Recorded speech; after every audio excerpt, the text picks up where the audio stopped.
आजादी का अमृत महोत्सव।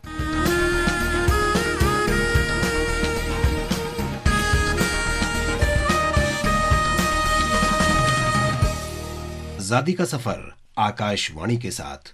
अहिंसा के दूत और सत्य के पुजारी महात्मा गांधी का जन्म 2 अक्टूबर 1869 को गुजरात में हुआ था। उन्होंने 1 वर्ष बॉम्बे विश्वविद्यालय में कानून का अध्ययन किया, फिर यूनिवर्सिटी कॉलेज लंदन में और बार ऑफ इंग्लैंड में दाखिला लिया। इसके बाद वो बम्बई लौट आए और वहाँ 1 साल तक वकालत की। बाद में नटाल में एक भारतीय फर्म में काम करने के लिए वे दक्षिण अफ्रीका चले गए। दक्षिण अफ्रीका में गांधी जी का सामना नस्लवाद से हुआ। ट्रेन में उनके पास प्रथम श्रेणी का वैध टिकट होते हुए भी उन्हें वहां से निकालकर तीसरी श्रेणी के डिब्बे में धकेल दिया गया। बाद में एक यूरोपीय यात्री को जगह देने के लिए फुटबोर्ड पर यात्रा करने से इनकार करने पर स्टेज कोच ड्राइवर ने उनके साथ दुर्व्यवहार किया। 1906 में गांधी जी ने पहली बार ट्रांसवाल सरकार के पंजीकरण अधिनियम के खिलाफ एक अहिंसक प्रतिरोध का आयोजन किया। उन्हें अपने हजारों समर्थकों के साथ कई मौकों पर जेल भी भेजा गया। भारत वापस आकर गांधी जी भारतीय स्वतंत्रता के संघर्ष में सक्रिय हो गए। सच्चाई का लेकर शस्त्र और अहिंसा का ले अस्त्र।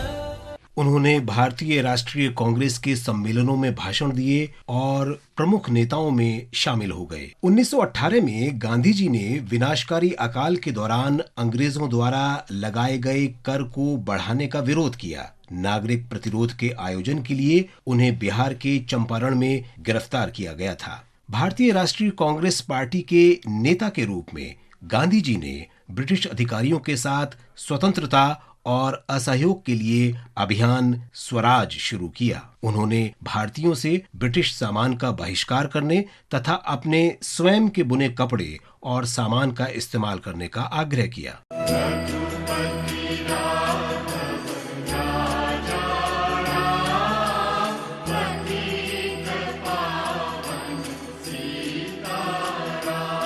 31 दिसंबर 1929 को नए साल की पूर्व संध्या पर भारतीय राष्ट्रीय कांग्रेस ने स्वतंत्रता का झंडा फहराया।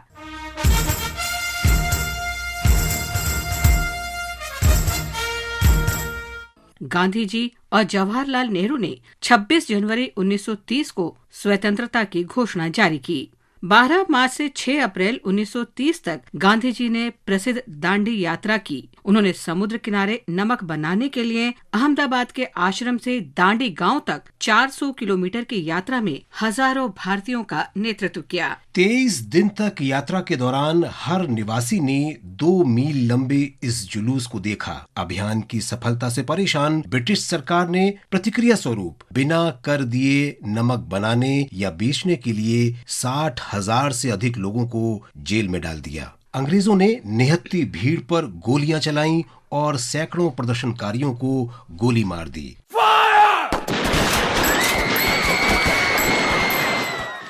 4 मई 1930 की रात को गांधी जी को सोते हुए गिरफ्तार कर लिया गया। आखिरकार लॉर्ड इरविन के प्रतिनिधित्व वाली ब्रिटिश सरकार ने मार्च 1931 में सभी राजनीतिक कैदियों को रिहा करने के लिए गांधी इरविन समझौते पर हस्ताक्षर किए। गांधी जी ने पिछड़ी जातियों के लोगों के जीवन में सुधार के लिए अभियान चलाया। उनके लिए अन्य जातियों के समान वोट देने के अधिकार सहित समान अधिकारों को बढ़ावा दिया। गांधी जी के भारत छोड़ो अभियान के कारण बड़े पैमाने पर गिरफ्तारियां हुई। उन्हें बॉम्बे में गिरफ्तार कर लिया गया और 2 साल तक कैद में रखा गया। इसी दौरान उनकी पत्नी कस्तूरबा का निधन हो गया और उनके सचिव महादेव देसाई भी नहीं रहे। एक आवश्यक सर्जरी के कारण गांधी जी को मई 1944 में रिहा कर दिया गया। उनके इस अभियान में 1 लाख से अधिक राजनीतिक कैदियों को रिहा किया गया। आखिरकार 1947 में भारत को आजादी मिली,